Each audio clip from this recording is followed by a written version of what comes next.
let's get started with the Oscars. Massive protests outside of where it was supposed to take place, which apparently caused some of the glitz and glamorous Hollywood stars to actually walk the streets in their outfits, in their little outfits, because there was, they shut down access to it. So let's took over multiple intersections in Hollywood, calling for a ceasefire in the Israel-Hamas war, causing some stars to show up late to the 96th Academy Awards. At least one protester was arrested.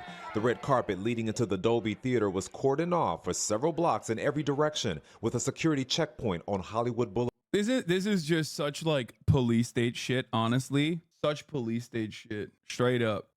Big Oscar year for the whites. Dude, I'm sorry. It's a good year for movies, and it was a good year for fucking for the Oscars. Stop. I hate that like conservatives have now become the most annoying fucking guys out there, who they always were, obviously, but now they're doing the exact same thing that like annoying liberals were doing, but this time from the conservative side. So it's doubly annoying because at least the liberals had like empathy and morality on their side. Conservatives are just as smarmy and just as annoying in their identity politics, and it's also immoral. So shut the fuck up. It's just like doubly shitty. Like they went from Oscars so white, Oscars so woke, to like Oscars literally so white, and it's awesome. Shut the up. Just make movies, watch movies, enjoy movies. I'm sick and tired of this fucking nonsense. Oh my God. They are the rad libs now. Just fucking enjoy shit. Why can you not have fun at all? Movies bad though? No, they're not. Movies very good. This year, great year for movies, even though there was massive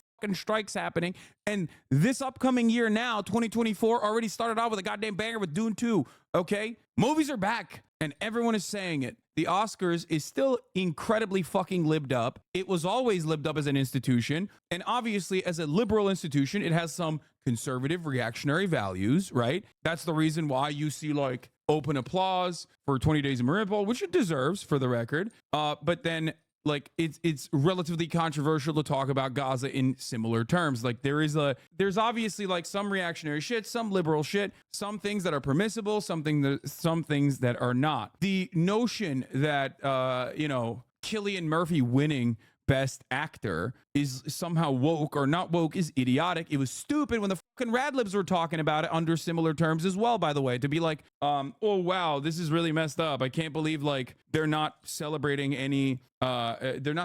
enough like people of color as actors. Like it was dumb. But they were right. Morally they were right, because an argument is to be made about more diversity, more representation, which makes better cinema overall. So on that front, there's at least a little bit of a crumb of like truth to the argument. Anatomy of a Fall cast wearing Palestine pins. Yes, everybody was wearing Palestine pins. They were wearing Artists for Ceasefire pins. Like there was a lot of pro-Palestine messaging, which was genuinely shocking to me, I think. Because like, let's be real, dude. Oscars is like one of those institutions that's ride or die, okay? Not for Israel in general. I'm talking like whatever the American State Department says goes. After all, these are institutions that literally work with the military, right? Like, and do a lot of promotion for the military. Seeing a lot of the actors beyond like the Mark Ruffalos of the world, who you expect to be like woke, it was really interesting. It was cool. It was cool to see. I think it speaks to how unimaginably cruel the situation is, that like you have more people now demonstrating the bravery of taking on a position that is like anti-Israel and pro-Palestinian. Inside the theater, Al Pacino made everyone nervous with the way he casually mentioned Oppenheimer while announcing Best Picture. Here it comes. And Maria is see Oppenheimer. Yes. The biopic about the father of the atomic bomb also won Best Actor, Best Cinematographer. Let me tell you something, okay? You know who I actually was shocked by? What I was expecting more from? Cillian Murphy. When he said, I'm Irish to the bone, I was like, oh my God, he's doing it. He's going to say Free Palestine. And then he capped it off with, shouts out to all the peacemakers around the world. We're living in a post-Oppenheimer world. Shouts out to all the peacemakers around the world. I was like, come on, bro. Come on. You're literally Irish. Your existence. This is the most pro-Palestinian country on the fucking planet in the Western Hemisphere. What are we talking about right now? The global North. When someone says, I'm Irish to the bone, I immediately assume, okay, you know, he's about to say some shit about Palestine. That's what I think. Hollywood isn't like pro-Israel in the anti-Semitic conspiracy way either, by the way. It's like pro-Israel in the most like State Department propaganda ways possible. The Ukrainian documentary speech was very tense. I thought it was very good. I mean, I get what he was saying,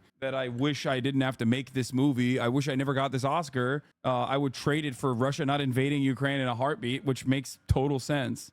Best Score and Best Director. And Robert Downey Jr. By the way, Oppenheimer deserved it. Anybody that says it didn't is a fucking liar, okay? won Best Supporting Actor for his role in the film. It's his first Oscar. His goat. career has included a series of arrests for drug-related charges and a year in prison. Okay, everybody needs to fucking dial it back, dog. Jesus Christ, dude. That's a crazy way to approach the story. I know that they're trying to say like, okay, rehabilitation works, like, but goddamn, dude, just let the man fucking. He thanked his wife for helping him turn his life around. I'd like to thank I'm a veterinarian. I meant wife, Susan Downey over there. She found me a snarling rescue pet, and you love me back to life. That's why I'm here. A stunned Emma Stone won Best Actress for Poor Things, her second career win in the category. And Barbie, the highest grossing film last year, took home 1 Oscar.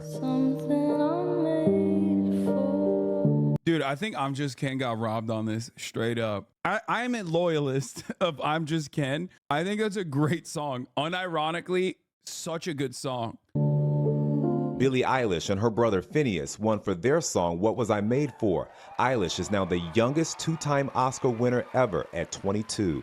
We won 2 years ago, and that still hasn't like sunken in or it gotten normal. It doesn't make sense. Later, Ryan Gosling, who played Ken, performed the movie's other nominated song, I'm Just Ken.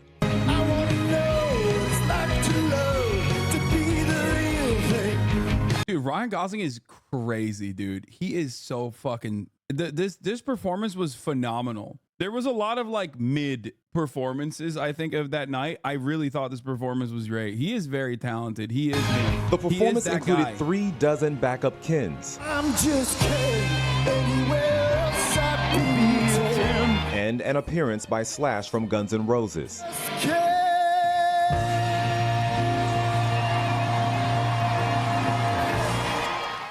Yeah, it really was a good show. And one of those Ken backup dancers says that the group practiced for 2 days in the theater lobby, sometimes until 10 o'clock at night. It's wild. Yeah, you're right. Well, he's not even a singer primarily is not true. I think he was in like an indie band or something, right? Let's get to this. I think this is the most important part of the night from my perspective, at least. Like, I thought the John Cena naked stuff was funny. I'm going to talk about Jonathan Glazer. Jonathan Glazer is the director and now Oscar award winner for Zone of Interest. I have not seen Zone of Interest yet. I really, really want to watch it, but I understand it. I get it. I've seen Zone of Interest type movies at the very least a million times over. Jonathan Glazer wrote a movie or made a movie about off a book about the banality of evil and also the interest that the self-interest that people demonstrate even in times of like intense cruelty. And I think that is obviously a very important story and a very important framework, especially considering the parallels between what is going on in Gaza, right? The normalization of cruelty that comes fascist government. And we are there. We're there. This is like what's going on. And what's going on in Israel is a great parallel. And I would have been shocked, like I said, like I tweeted yesterday, I would have been shocked if he didn't actually bring that up. And for that, a lot of people are yelling at him. As a matter of fact, Jonathan can glaze my Zone of Interest anytime. Okay. Jonathan Glazer's speech was blacklisted from the Oscars YouTube account, Lamau. Yes. Here's the thing, okay? Look, let's just hear what his speech is, and then I'll go through it. Thank you to the Academy for this honor, and to our partners A24, Film for Access, and the Polish Film Institute, to the Auschwitz-Birkenau State Museum for their trust and guidance, to my producers, actors, collaborators. All our choices were made to reflect and confront us in the present, not to say, look what they did then, rather look what we do now. Our film shows where dehumanization leads at its worst. It shaped all of our past and present. Right now, we stand here as men who refute their Jewishness and the Holocaust being hijacked by an occupation which has led to conflict for so many innocent people. Whether the victims of October the...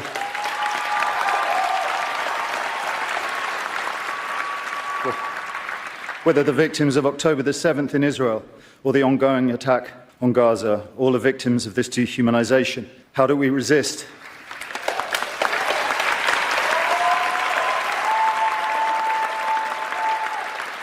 Alexandra Bistron Kaladziejczak, the girl who glows in the film as she did in life, chose to.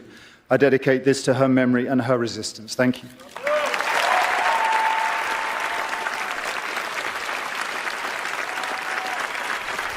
I mean, why is saying it on the stage so important? The people that watch this shit are sheep anyways? Dude, what are you talking about? First of all, that's like the majority of the planet. Everyone is a sheep. The entire point is waking up sheep. I think that was a massive deal, okay? That was a massive deal. It's the biggest stage.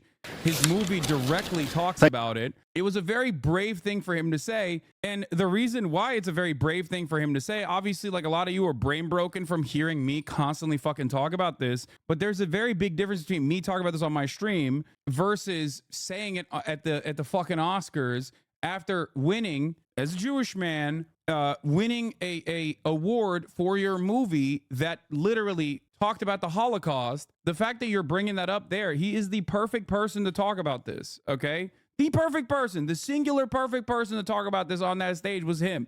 And he did it. He used the moment. I mean, it's just like he has literally all the backing and all the credibility.